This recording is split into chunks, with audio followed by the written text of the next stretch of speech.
तो देखिए बेटा, इसके जो ग्राफ बनते हैं वो बिल्कुल उसी तरह से कर्व्ड लाइंस बनती हैं जिस तरह से आइसोथर्मल प्रोसेस की बनती है। फर्क ये होता है कि ये जो एडियाबेटिक प्रोसेस की लाइंस होती है ये स्टीपर होती है as compared to the isothermal process. तो इसके ग्राफ्स को डिस्कस करते हैं बेटा। तो पहला ग्राफ हम बनाते हैं आइसोथर्मल,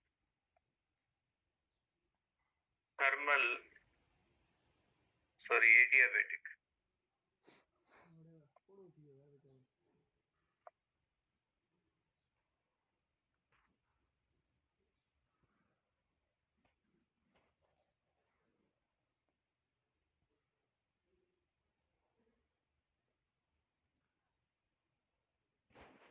देखिए बेटा, एडियाबेटिक एक्सपेंशन के अंदर ये होता है कि अगर कोई भी सिस्टम जो होता है वो एडियाबेटिक एक्सपेंशन करता है तो उसका ग्राफ अगर हम बनाते हैं तो बिल्कुल आइसोथर्मल की तरह इस तरह से कर्व्ड लाइन बनता है। अगर प्रेशर और वॉल्यूम के दरमियान हम इस तरह से लाइन बनाए तो ये लाइन जो होती है वो थोड़ी इस तरह से बनती है। इसका ग्राफ जो होता है, इसकी लाइन थोड़ी स्टीपर बनती है as compared to the isothermal. अगर दोनों को साथ हम बनाए तो आइसोथर्मल एक्सपेंशन जो होती है, अगर इक्वल वॉल्यूम चेंज होता है तो आइसोथर्मल की लाइन इस तरह से बनेगी, एडियाबेटिक की लाइन इस तरह से बनेगी। थोड़ी जो एडियाबेटिक की लाइन होती है वो स्टीपर होती है as compared to the isothermal expansion. ये जो होती है आइसोथर्मल एक्सपेंशन की लाइन होगी और ये जो लाइन होगी, ये लाइन जो होगी ये एडियाबेटिक एक्सपेंशन की होगी। तो दोनों का ग्राफ जो होता है वो एक तरह से होता है। फर्क सिर्फ ये होता है उन दोनों के दरमियान कि एडियाबेटिक की स्टीपर होती है लाइन। आप इसको इस तरह से मार्क कर सकते हैं कि ये हमारे पास है आइसोथर्मल एक्सपेंशन, आइसोथर्मल एक्सपेंशन है, और ये हमारे पास है एडियाबेटिक एक्सपेंशन। इसको हम कहते हैं कि ये हमारे पास है एडियाबेटिक एक्सपेंशन। अब इसी तरह से अगर कंप्रेशन का बनाएंगे तो कंप्रेशन का भी ऐसे ही बनेगा बेटा, एडियाबेटिक कंप्रेशन का, एडियाबेटिक कंप्रेशन का भी ऐसे ही बनेगा।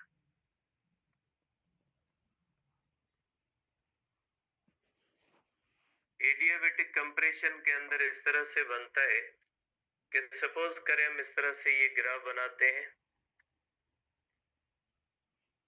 और ये हमारे पास बन जाता है प्रेशर के दरमियान और वॉल्यूम के दरमियान। तो ये बनेगी एडियाबेटिक कंप्रेशन और ये बनेगी आइसोथर्मल कंप्रेशन। दोनों के दरमियान ये ताल्लुक होता है, आइसोथर्मल के दरमियान और एडियाबेटिक के दरमियान। अब अगर दोनों के अंदर देखते हैं तो ग्राफ की इसकी लाइन थोड़ी शॉर्ट भी बनती है जबकि इसकी लाइन जो होती है वो थोड़ी बड़ी भी बनती है अगर सेम कंडीशंस होती है, क्योंकि एडियाबेटिक के अंदर वर्क जो होता है वो चेंज ऑफ इंटरनल एनर्जी की वजह से होता है, जबकि आइसोथर्मल के अंदर जो वर्क होता है उसके अंदर हम उस सिस्टम को हीट सप्लाई करते हैं और हमारी हीट सप्लाइड की वजह से सिस्टम के अंदर वर्क होता है। अब जो हमारा नेक्स्ट है बेटा, इसके अंदर हम इस्तेमाल करते हैं वही जिस तरह से हमने जो है वो आइसोबैरिक के लिए P V power gamma is equal to constant use किया था, आइसोकोरिक के लिए भी किया था और आइसोथर्मल के लिए भी किया था। इसी तरह से आप एडियाबेटिक प्रोसेस को इस्तेमाल कर सकते हैं। सॉरी, ये जो PV power gamma is equal to constant, इसको इस्तेमाल कर सकते हैं फॉर एडियाबेटिक प्रोसेस। अब इसको जब आप एडियाबेटिक प्रोसेस के लिए इस्तेमाल करते हो तो इसको हम समटाइम्स कहते हैं पॉइजन्स लॉ। पॉइजन्स लॉ जो होता है वो वही PV power gamma is equal to constant होता है, लेकिन जब हम उसको यूज करते हैं फॉर एडियाबेटिक प्रोसेस तो वो पॉइजन्स लॉ कहलाता है। तो अब ये जो पॉइजन्स लॉ होता है ये हमें कहता है कि P V power gamma is equal to constant, इसको हम इस्तेमाल कर सकते हैं, जबकि इसके अंदर जो गामा होता है वो इक्वल टू होता है C P upon C V. तो गामा की जो वैल्यू होती है ये सी पी अपान सी वी होती है, और ये डिफरेंट होती है फॉर डिफरेंट गैसेस, कि ये मोनोएटॉमिक गैस की अलग होती है, डायटोमिक गैस की अलग होती है, और पॉलीएटॉमिक गैस की इसके लिए वैल्यू डिफरेंट होती है। अगर हम बात करें एयर की, तो एयर के लिए ये होता है 1.41 या 1.4 कह सकते हैं, कि एयर के लिए जो गामा की वैल्यू होती है वो होती है 1.41 भी आप कह सकते हैं, या 1.4 कहते हैं फॉर एयर। ठीक है, तो ये हमारे पास हो गया बेटा एडियाबेटिक। अब इसके बाद अगर हम देखें कि हीट कैपेसिटीज जो होती है, जो हीट कैपेसिटीज होती है वो इन प्रोसेसेस के अंदर कितनी होती है। देखिए हीट कैपेसिटी अगर हम देखते हैं आइसोथर्मल प्रोसेस की, आइसोथर्मल प्रोसेस की हीट कैपेसिटी इनफिनाइट होती है, क्योंकि आइसोथर्मल प्रोसेस के अंदर हम हीट देते जाते हैं, वो सिस्टम उस हीट को एब्जॉर्ब करता जाता है। इनफिनाइट हीट एब्जॉर्ब करने के बाद भी आइसोथर्मल प्रोसेस में कभी, इसलिए हम कहते हैं कि आइसोथर्मल प्रोसेस के अंदर टेम्परेचर कांस्टेंट रहने की वजह से हम कितनी भी हीट अगर उस सिस्टम को दे भी दे तो उस सिस्टम का कभी भी टेम्परेचर जो होता है वो 1 डिग्री सेल्सियस नहीं बढ़ेगा। तो हम कहते हैं कि आइसोथर्मल प्रोसेस के अंदर जो हीट कैपेसिटी होती है वो इनफिनाइट होती है। लेकिन अगर हम बात करें एडियाबेटिक प्रोसेस की, तो जो एडियाबेटिक प्रोसेस होता है वो एक ऐसा प्रोसेस होता है जिसके अंदर टेम्परेचर चेंज होता है without supply of heat. Adiabatic process के अंदर हमें हीट देनी नहीं पड़ती, और उस सिस्टम की इंटरनल एनर्जी जो होती है वो वैसे ही बढ़ जाती है या कम हो जाती है ड्यू टू द वर्क।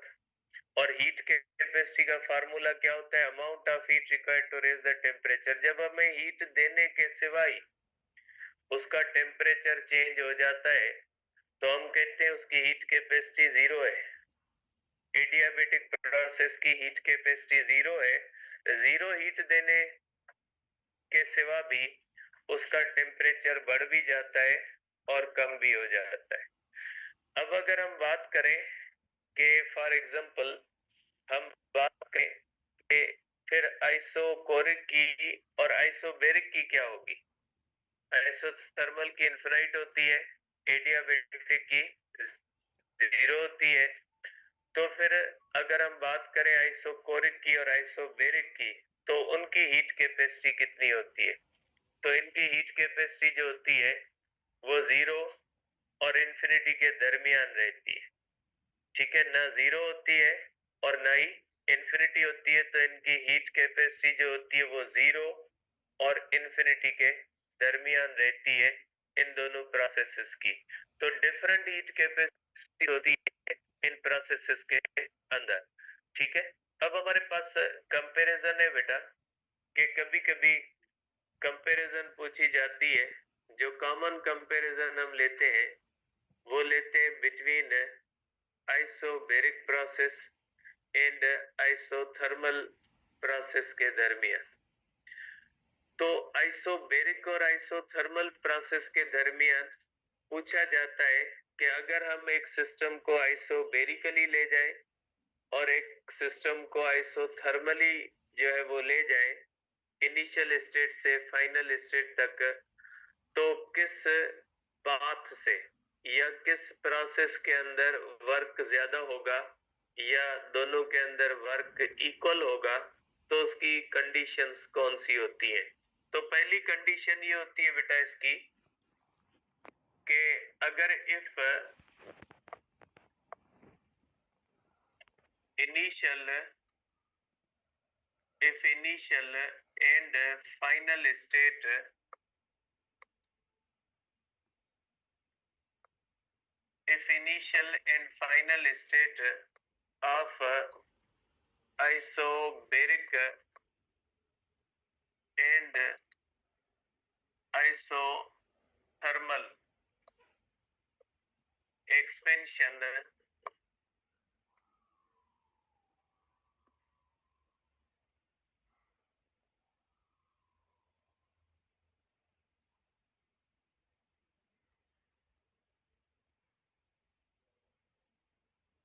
ठीक है। अब देखिए, अब फाइनल स्टेट दोनों, मैंने एक्सपेंशन लिया, आप कंपैरिजन भी कर सकते हैं। तो दोनों के अंदर अगर हम करें कि किस के अंदर वर्क ज्यादा होता है या दोनों के अंदर वर्क इक्वल होगा। देखिए, अगर इनिशियल और फाइनल स्टेट सेम है और हम बात कर रहे होते हैं वर्क की, तो वर्क का जो हमें पता लगता है वो हमेशा हमें इस बात से लगता है कि उस सिस्टम का वॉल्यूम कितना चेंज होता है। सपोज करें दोनों के अंदर इक्वल वॉल्यूम चेंज है, ठीक है। हम कह लेते हैं कि दोनों के अंदर इक्वल वॉल्यूम चेंज है, दोनों का वॉल्यूम इक्वली चेंज हुआ है, तो किस सिस्टम के अंदर वर्क ज्यादा होगा? आप इसका ग्राफ बना लें बेटा। अगर हमारे पास इनिशियल स्टेट सेम है, मींस दोनों का इनिशियल प्रेशर सेम है, वॉल्यूम सेम है और टेम्परेचर सेम है। आप कह सकते हैं कि इनिशियल वॉल्यूम, इनिशियल प्रेशर और इनिशियल टेम्परेचर आइसोबैरिक का बराबर है इनिशियल वॉल्यूम, इनिशियल प्रेशर और इनिशियल टेम्परेचर आइसोथर्मल का, ठीक है, इस तरह से। अब अगर फाइनल हम करते हैं तो फाइनल जो होता है, इसका प्रेशर जो आइसोबैरिक का प्रेशर P1 होगा, वॉल्यूम V2 होगा और टेम्परेचर T2 होगा आइसोबैरिक का, ठीक है। और इसका जो होगा प्रेशर जो होगा P2 होगा और वॉल्यूम इसका V2 होगा और टेम्परेचर इसका T1 होगा आइसोथर्मल का। दोनों कंडीशन के अंदर आप देख सकते हैं कि दोनों की वॉल्यूम चेंज मैंने बराबर रखी है। जितना वॉल्यूम आइसोथर्मल का होता है उतना वॉल्यूम जो होता है वो क्या होता है, इस तरह से ये कंडीशन हम बराबर करते हैं, इस तरह से, इस सेंस में कि ये वॉल्यूम और ये वॉल्यूम जो होता है, ये दोनों जो होते हैं ये क्या होते हैं, इक्वल होते हैं, ठीक है। जितनी वॉल्यूम की चेंज आइसोबैरिक के अंदर आई है उतनी वॉल्यूम की जो चेंज आई है वो आइसोथर्मल के अंदर आई है। तो दोनों के अंदर जो है वो वर्क कितना है, देखिए दोनों का यहाँ पे हम करते हैं प्रेशर और यहाँ पे हम करते हैं वॉल्यूम। दोनों का जो प्रेशर और वॉल्यूम आप देख सकते हैं कि दोनों का प्रेशर, इनिशियल प्रेशर दोनों का बराबर है। तो आप कहेंगे कि ये जो है वो प्रेशर है P1। दोनों का प्रेशर आप कह लें कि दोनों का प्रेशर भी सेम है और दोनों का इनिशियल वॉल्यूम भी सेम है। आप देख सकते हैं कि दोनों का ये इनिशियल वॉल्यूम भी सेम है, ठीक है। तो दोनों का इनिशियल वॉल्यूम भी सेम है, ठीक है। लेकिन फाइनल जो वॉल्यूम होगा, ठीक है, इसके अंदर अगर हम देखते हैं, सॉरी यहाँ पे एक मिनट, ठीक है। अब दोनों के अंदर जो फाइनल वॉल्यूम होता है ये भी क्या होता है बेटा, सेम होता है। मीन्स चेंज इन वॉल्यूम जो होती है वो दोनों की सेम है। तो ये वॉल्यूम हमारे पास होता है V1 और ये वॉल्यूम हमारे पास आप कह लें कि फाइनल वॉल्यूम कौन सा होता है बेटा, V2। अब इसकी वॉल्यूम V2 की आप लाइन देख ले, ये बनेगी इस तरह से। अब ये जो आइसोबैरिक प्रोसेस होगा बेटा, ये सीधा इस तरह से आएगा from volume V1 to the volume V2। Isobaric process इस तरह से आएगा क्योंकि इसके अंदर प्रेशर कांस्टेंट होता है और ये V1 से किस तरफ चला जाता है, V2 की तरफ। जबकि आइसोथर्मल प्रोसेस जो होगा वो इस तरह से आएगा। आइसोथर्मल प्रोसेस जो होगा V1 से V2 की तरफ इस तरह से आएगा। ठीक है, दोनों का ग्राफ इस तरह से बनेगा। आइसोबैरिक प्रोसेस V1 से V2 की तरफ ऐसे आएगा और आइसोथर्मल प्रोसेस ऐसे आएगा। अब किस में वर्क ज्यादा हुआ है या बराबर हुआ है? वर्क किसके बराबर होता है? एरिया के। अगर आप आइसोबैरिक की लाइन के नीचे देखें तो ये पूरी एरिया उसके अंदर आ जाती है, जबकि आइसोथर्मल के अंदर देखते हो तो इस पूरी एरिया का एक हिस्सा ये इस कर्व के नीचे नहीं आता। तो इस कर्व के नीचे ये वाली एरिया जो होती है वो कम होती है, जबकि इसके नीचे ये सारी एरिया आ जाती है। तो एरिया जो होती है वो आइसोबैरिक के प्रोसेस की ज्यादा होती है और आइसोथर्मल की एरिया जो होती है वो कम होती है। तो आप कहेंगे कि अगर इनिशियल वॉल्यूम और फाइनल वॉल्यूम जो होते हैं वो इक्वल है, अगर चेंज इन वॉल्यूम जो होती है वो आइसोबैरिक प्रोसेस के अंदर और आइसोथर्मल प्रोसेस के अंदर अगर इक्वल होती है, तो आइसोबैरिक प्रोसेस के अंदर जो वर्क होता है वो ज्यादा होता है और आइसोथर्मल के अंदर कह सकते हैं कि work in isobaric greater than होता है वर्क इन आइसोथर्मल। आइसोथर्मल के मुकाबले में आइसोबैरिक का जो वर्क होता है वो ज्यादा होता है। शर्त ये होता है कि दोनों का इनिशियल और फाइनल जो है वो वॉल्यूम अगर इक्वल है। जितनी वॉल्यूम की चेंज आइसोथर्मल के अंदर आती है उतनी ही वॉल्यूम की चेंज अगर मेरे के अंदर आती है, तो फिर किस सिस्टम के अंदर वर्क ज्यादा होता है? इसको हम कहते हैं कि अगर दोनों की इनिशियल स्टेट और फाइनल स्टेट इक्वल है तो जो आइसोबैरिक प्रोसेस होता है उसके अंदर वर्क ज्यादा होता है और आइसोथर्मल जो प्रोसेस होता है उसके अंदर वर्क कम होता है। ठीक है, अब अगर हम बात करें कि दोनों सिस्टम्स में किस सिस्टम के अंदर इंटरनल एनर्जी ज्यादा चेंज हुई है या दोनों की इंटरनल एनर्जी भी इक्वल चेंज हुई है, तो आप क्या कहेंगे कि दोनों सिस्टम्स की इंटरनल एनर्जी इक्वल चेंज हुई या दोनों सिस्टम्स की इंटरनल एनर्जी जो है वो अनइक्वल चेंज हुई है? देखिए, आइसोथर्मल प्रोसेस के अंदर इंटरनल एनर्जी चेंज ही नहीं होती क्योंकि उसके अंदर टेम्परेचर जो होता है वो कांस्टेंट रहता है। लेकिन अगर आइसोबैरिक प्रोसेस देखें तो एक्सपेंशन के अंदर उसकी इंटरनल एनर्जी बढ़ती है, तो दोनों के अंदर इंटरनल एनर्जी की जो चेंज होगी वो अनइक्वल होगी। दोनों के अंदर इंटरनल एनर्जी की चेंज जो होगी वो इक्वल नहीं होगी। आइसोबैरिक के अंदर चेंज होगी और आइसोथर्मल के अंदर चेंज नहीं होगी। और अगर हम बात करते हैं कि दोनों सिस्टम में से किसने ज्यादा हीट एब्जॉर्ब की होगी और किसने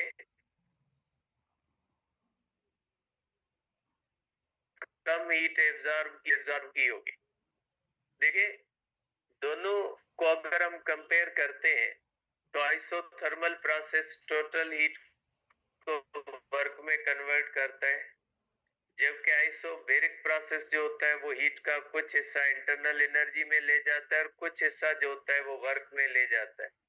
जब दोनों का वर्क बराबर नहीं है, आइसोबैरिक का वर्क ज्यादा है और आइसोथर्मल का वर्क कम है, तो यहीं से आप कह सकते हैं कि आइसोबैरिक ने ज्यादा हीट एब्जॉर्ब की होगी और आइसोथर्मल ने कम हीट एब्जॉर्ब की होगी, क्योंकि आइसोबैरिक के अंदर some amount of heat internal energy में भी गई होगी। तो आप कह सकते हैं कि आइसोबैरिक प्रोसेस जो होता है उसने हीट ज्यादा चेंज की होगी और ज्यादा एब्जॉर्ब की होगी, जबकि आइसोथर्मल के अंदर जो हीट है वो कम एब्जॉर्ब हुई होगी। तो आप यहाँ पे कर सकते हैं कि जो हीट एब्जॉर्ब्ड होती है आइसोबैरिक की ग्रेटर देन होती है हीट एब्जॉर्ब्ड आइसोथर्मल के। ठीक है, और चेंज इन इंटरनल एनर्जी वैसे भी आपको पता है कि चेंज इन एनर्जी इस तरह से होती है। तो कल किसी बच्चे ने क्वेश्चन बेटा भेजा कि कहीं पे शायद उसने किसी नोट्स के अंदर या पता नहीं कहाँ पे ये लिखा हुआ देखा था कि एडियाबेटिक प्रोसेस के अंदर जो हीट सप्लाइड होती है वो कांस्टेंट होती है। तो देखिए बेटा, कुछ चीजें ऐसी होती है जिनके अंदर अकल की भी जरूरत होती है और कॉमन सेंस की भी जरूरत होती है। जो चीजें फिक्स होती है, पाई की वैल्यू अगर मैं आज इस बोर्ड पे 4.14 लिख दूं तो पाई की वैल्यू 4.14 नहीं होनी, क्योंकि ये तो इस बंदे ने गलत लिखा है। तो कुछ चीजें ऐसी होती है जो पूछने की नहीं, इतना हेवी न लिया करें। जो चीज तय आर्ग्यूमेंट अच्छा नहीं रहता, बाकी कोई टेक्निकल चीज है तो आर्ग्यू किया जा सकता है। बाकी कांस्टेंट चीज के ऊपर क्या आर्ग्यू करेगा? आइसोथर्मल में अगर मैं कहूँ कि नहीं उसमें टेम्परेचर, वो मैं गलत कहूंगा, ठीक है ना। जिसकी डेफिनेशन ये होती है कि एट कांस्टेंट टेम्परेचर, तो वो कांस्टेंट टेम्परेचर होता है, ठीक है। इन चीजों का ध्यान रखें, इसमें खामखा माइंड को अपने ऊपर, ये अपने ऊपर कॉन्फिडेंस नहीं होता। सही है, कभी कभी बंदे को कॉन्फिडेंस होना चाहिए कि मैंने ये बात कही है, ये मेरी सही है। फिर हो सकता है गलत हो, लेकिन बंदे के अंदर कॉन्फिडेंस होना चाहिए। तो देखिए, इसके बाद एक और कंडीशन है बेटा। दूसरी कंडीशन होती है इसकी कि if equal heat is supplied, if equal heat is supplied to isobaric process, अगर इक्वल जो है बेटा हीट सप्लाई होती है आइसोबेरिक के अंदर और आइसोथर्मल के अंदर, अगर इक्वल हीट आप सप्लाई करोगे तो इक्वल वॉल्यूम चेंज नहीं आएगी, क्योंकि आइसोबेरिक के अंदर आप जो हीट दोगे उसका सम पार्ट जो होगा वो इंटरनल एनर्जी में जाएगा और सम पार्ट जो होगा वो वर्क में जाएगा। जबकि आइसोथर्मल के अंदर आपकी टोटल हीट सप्लाइड जो होगी वो वर्क के अंदर जाएगी। तो इस कंडीशन के अंदर दोनों का जो इनिशियल वॉल्यूम होता है आइसोबेरिक का, सॉरी फाइनल, ठीक है, या आप इसको इस तरह से कह लें कि आप इसके अंदर चेंज इन वॉल्यूम इक्वल नहीं होगी। Change in volume is in isobaric less than होगी change in volume isothermal. Isothermal की चेंज इन वॉल्यूम ज्यादा होगी और इसका ग्राफ इस तरह से प्रोसीड करेगा। दोनों की इनिशियल स्टेट हम सेम से प्रोसीड करेंगे। तो अगर हम इस तरह से करेंगे प्रेशर और वॉल्यूम के दरमियान, तो आइसोबेरिक प्रोसेस इस तरह से प्रोसीड करेगा A to B initial to the final state, जबकि आइसोथर्मल प्रोसेस इस तरह से प्रोसीड करेगा A to B। इसके एरिया अंडर कर्व इतनी हो जाएगी,